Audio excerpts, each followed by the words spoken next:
Welcome back to the deep dive. If you're anything like us, well, your curiosity is always revving, and today we're taking you on quite an exhilarating journey. Right into the heart of the automotive world. Exactly. Straight to the Goodwood Festival of Speed 2025. Just picture it. The grounds of Goodwood House, just packed with this amazing mix of hypercars, racing legends. Oh, the atmosphere there is incredible. You can almost smell the history. Yeah. And the high-octane fuel, of course. Absolutely. And this year was, extra special, the 75th anniversary of the Formula One Grand Prix.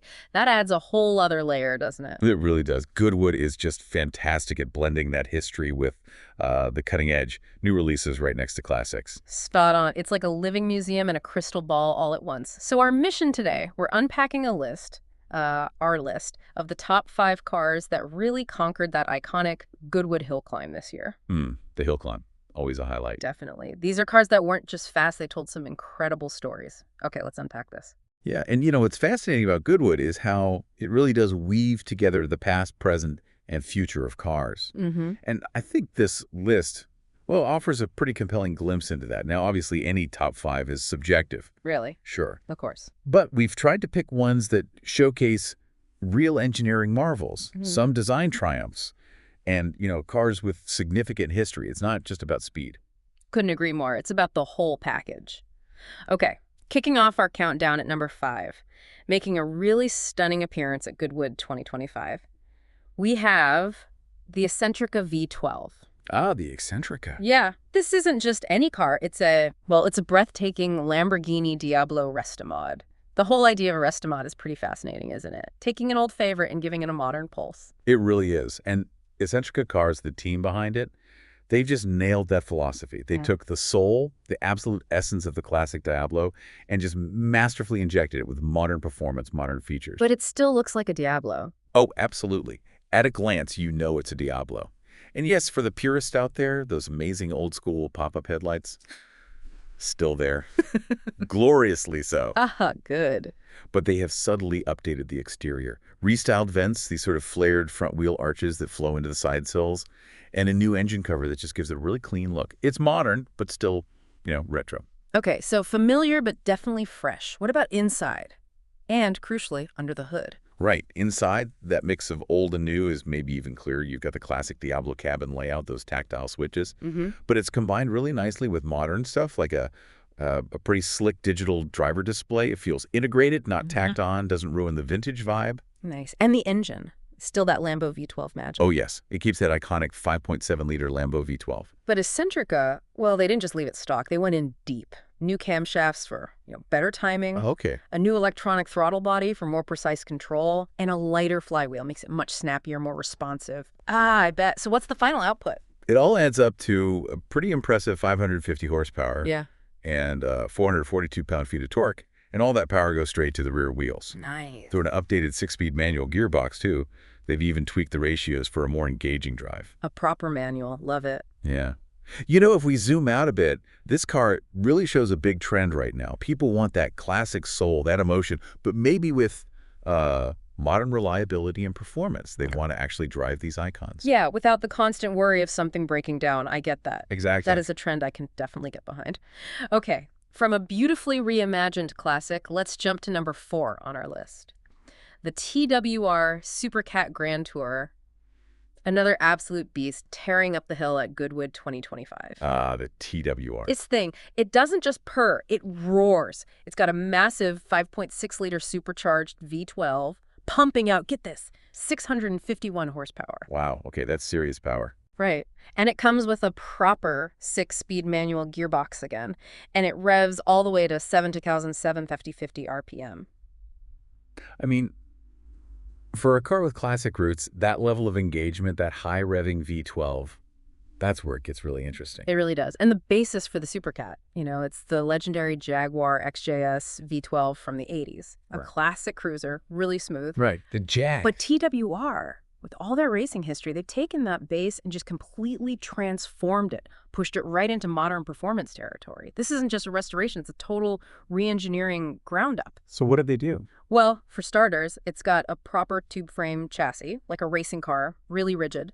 And that's paired with super light, super strong carbon fiber bodywork. Ah, okay, so light and strong. Exactly. Crucial for handling that kind of power, and it makes it much more agile. And to actually manage all the energy, keep it usable, you know? It's got modern tech like multi-level programmable traction control and ABS, anti-lock brakes. That's smart, blending the raw power with some modern safety nets. Precisely. Kind of answers that question, doesn't it? How do you mix that raw, classic feel with modern control? The Supercat gives the driver the tools to handle it responsibly. It's a modern take on a GT, but built for, serious driving. Sounds absolutely exhilarating. That balance must get incredible. Okay, moving on to number 3. And this one is a true icon. A genuine piece of Porsche history that was looking beautiful at Goodwood 2025. The Porsche 904 Carrera GTS. Oh, the 904. Just stunning. Legendary, right. A racing sports car Porsche made back in 64, 65. And the design, impeccable. Penned by Ferdinand Alexander Porsche himself, grandson of the founder. That's right, a beautiful lineage there. And for the engine nerds listening, the 904 actually came in 2 flavors.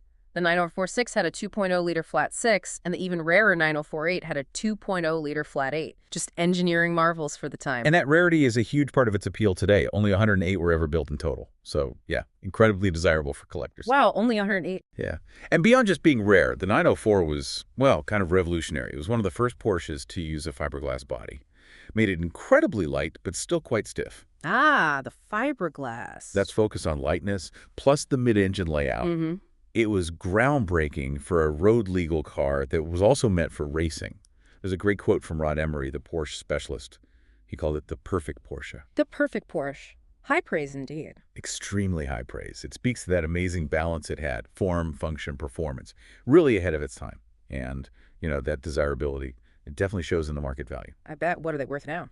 Well, at an auction recently, at the Porsche Experience Center in Atlanta, one of these beauties went for $2,535,000. Whoa, $2.5 million.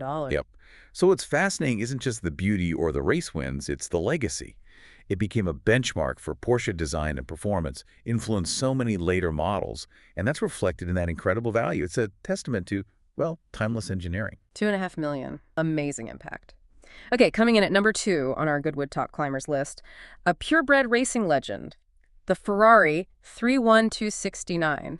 The Formula One car. Exactly. Developed by Ferrari specifically for the 69 season, and it definitely made its presence felt at Goodwood 2025. That sound unmistakable. Oh, yeah, nothing like an old F1 V12. Underneath that iconic red bodywork, it had a potent 3-liter V12 engine paired with a 5-speed gearbox. Pretty standard for the era, right? Classic setup, yeah. And the weight. Incredibly light, just 530 kilograms. That's about, 1,168 pounds? Tiny, absolutely tiny. You can just imagine the power-to-weight ratio, a real weapon on track. And what's really intriguing about the 31269 is just how rare it is. Adds so much to its history. Only 2 cars were ever made. Only 2.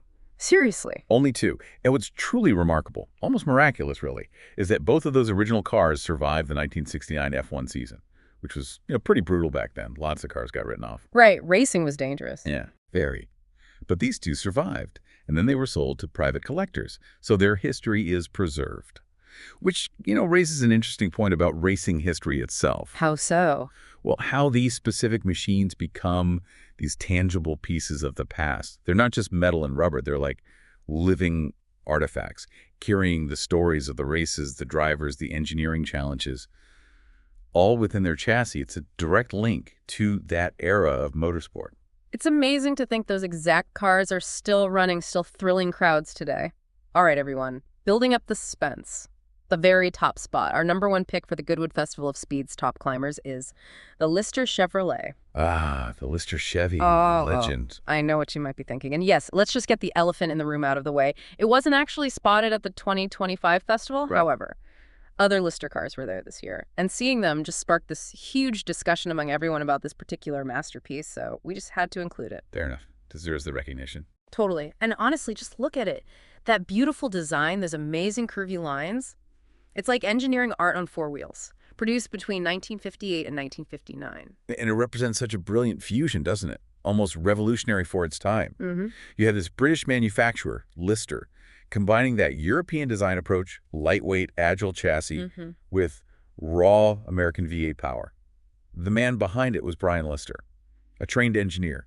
He started out building ladder frame racers with little MG engines. Okay, humble beginnings. Then he moved up, put 3-liter D-type Jaguar engines and drivetrains in his cars. Had some good success in Europe, but the real breakthrough came when he looked across the pond to the American racing scene. Ah, the U.S. market? Exactly. Unlike Europe with its strict engine size limits, America was much more open, especially in sports car racing.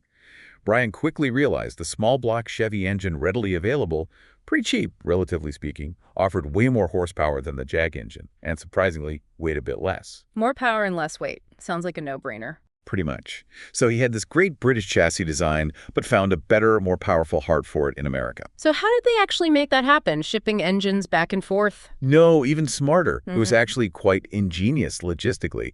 They made arrangements to ship the cars from Britain as rolling chassis, so no engine, no transmission. Ah. Then, once these chassis arrived in America, they installed the powerful Chevrolet V8s and drivetrains right there. Clever. Cut down on shipping complexity and cost, I imagine. Exactly. It was this fantastic example of adapting to opportunity, creating this hybrid perfectly suited for American tracks.